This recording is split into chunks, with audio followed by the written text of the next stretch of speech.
അതായത് കർത്താവിൻ്റെ വാക്കിന് നമ്മൾ കർത്താവിൻ്റെ അത്രയും വില കൊടുക്കാൻ ഈ ശതാധിപനെ പോലെ വിശ്വാസത്തിൽ വളരാൻ വേണ്ടി പ്രാർത്ഥിക്കണം. എന്നാൽ നിൻ്റെ എല്ലാ വിഷയത്തിനും ഒരു ദൈവതീരുമാനം ഉണ്ടാകും. എന്താ അച്ഛൻ പറഞ്ഞത്? കർത്താവിൻ്റെ അത്രയും വില. ഇപ്പം ഞാൻ നിങ്ങളെ ഇപ്പം കൃപാസനം ധ്യാനം കേട്ടാൽ നിങ്ങൾക്ക് മനസ്സിലാകും. അതെല്ലാവരും അധികം കേൾക്കത്തില്ല. കാര്യം അതിൻ്റെ അകത്ത് കോമഡികളില്ല, കഥകളില്ല, അങ്ങനെയൊന്നുമില്ല. നിങ്ങൾക്കറിയാമല്ലോ, എല്ലാം ഈശോൻ്റെ വചനങ്ങൾ മാത്രമേ ഉള്ളൂ. കാര്യം നമ്മൾ ഈ കൃപാസനം ധ്യാനം കൊണ്ട് ദൈവം ഉദ്ദേശിക്കുന്നത് കർത്താവിൻ്റെ വചനം അത് കലർപ്പില്ലാതെ സ്വീകരിക്കാൻ അത്രയും വിശ്വാസവും സ്നേഹവും ഉള്ളവരാണ് അതുകൊണ്ട് പ്രയോജനപ്പെടുത്തുന്നത്. എന്തൊരു സാക്ഷ്യങ്ങളാണ് നമ്മൾ കേൾക്കുന്നത്. അപ്പോഴേ എൻ്റെ സഹോദരൻ മനസ്സിലാക്കണം, അതായത് കർത്താവിൻ്റെ വചനം കർത്താവ് വഴി നിന്ന് പറഞ്ഞാലും മതി, എൻ്റെ ഭൃത്യൻ സുഖപ്പെട്ടുകൊള്ളൂ എന്നൊരു വിശ്വാസമില്ലേ? അപ്പോൾ ദൈവത്തിൻ്റെ അത്രയും പ്രാധാന്യം തന്നെ വചനത്തിന് കൊടുക്കുന്ന ഒരു വിജാതീയനാണ്, യഹൂദനല്ലാത്ത മനുഷ്യനാണ്. ഈ ദൈവത്തിൻ്റെ അത്രയും പ്രാധാന്യം വചനത്തിനും കൊടുക്കുന്ന ഒരു വിജാതീയൻ്റെ അനുഭവമാണ് ഈ സുവിശേഷത്തിൻ്റെ ഏറ്റവും വലിയ കാമ്പ്. പക്ഷേ ഇത് വല്ലാത്തൊരു സന്ദേശം നമുക്ക് തരുന്നുണ്ട്. എന്താണ്? നമ്മൾ വചനം നിവൃത്തിയാകുന്നതിനും വചനം ഗ്രഹിക്കുന്നതിനും വചനം കേൾക്കുന്നതിനുമൊക്കെ ദൈവതുല്യമായ ഒരു സ്ഥാനം ബോധപൂർവം കൊടുക്കുകയാണെങ്കിൽ നമ്മുടെ ജീവിത വിഷയങ്ങൾക്കെല്ലാം തീരുമാനമുണ്ടാകും.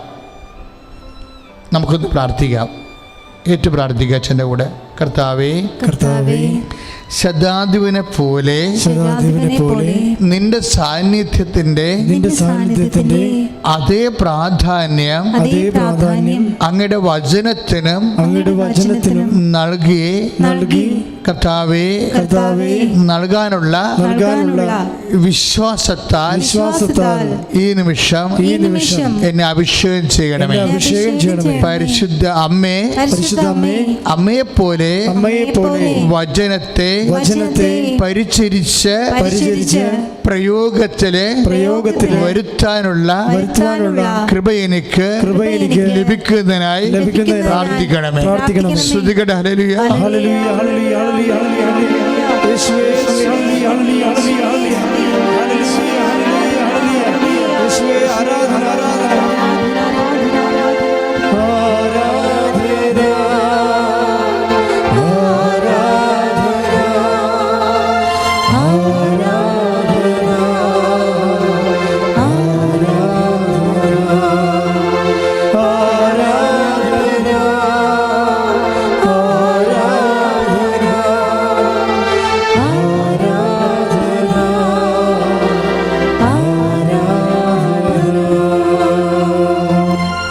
പരിശുദ്ധ പരമദിവ്യകാരുണ്യത്തിന് ആരാധനയും സ്തുതിയും പുകഴ്ചയും ഉണ്ടായിരിക്കട്ടെ. പ്രിയമുള്ളവരെ, ഈ വചനം ഞാൻ ഇന്നലെ ശുശ്രൂഷയ്ക്ക് വ്യാഖ്യാനിച്ചുകൊണ്ടിരിക്കുന്ന സമയത്ത് പെട്ടെന്ന് പരിശുദ്ധാത്മാവ് ഇങ്ങനെയൊന്നും അല്ല പറഞ്ഞത്.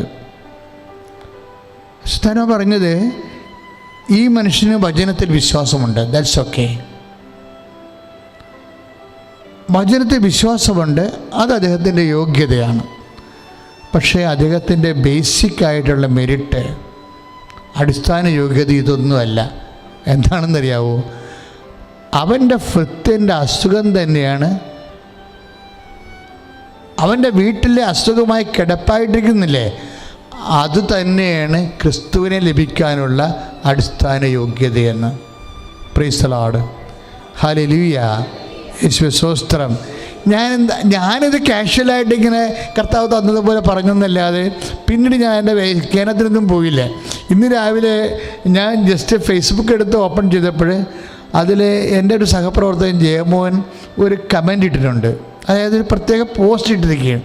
അതായത്, കർത്താവേ, ഞങ്ങളുടെ ഏറ്റവും വലിയ യോഗ്യത. അവിടെ വീട്ടിലൊരു ദിവ്യ സെക്രട്ടറി എന്ന് പറഞ്ഞിട്ട് അദ്ദേഹം എഴുതിയിരിക്കുന്നത്, കർത്താവേ, ഞങ്ങളുടെ ഏറ്റവും വലിയ യോഗ്യത ഞങ്ങളുടെ രോഗം തന്നെയാണെന്ന് വെളിപ്പെടുത്തിയതിന് അങ്ങേക്ക് നന്ദി പറയണമെന്ന്. സ്തുതിക്കട്ടെ. ഹല്ലേലൂയ. യേശുവേ സ്തോത്രം.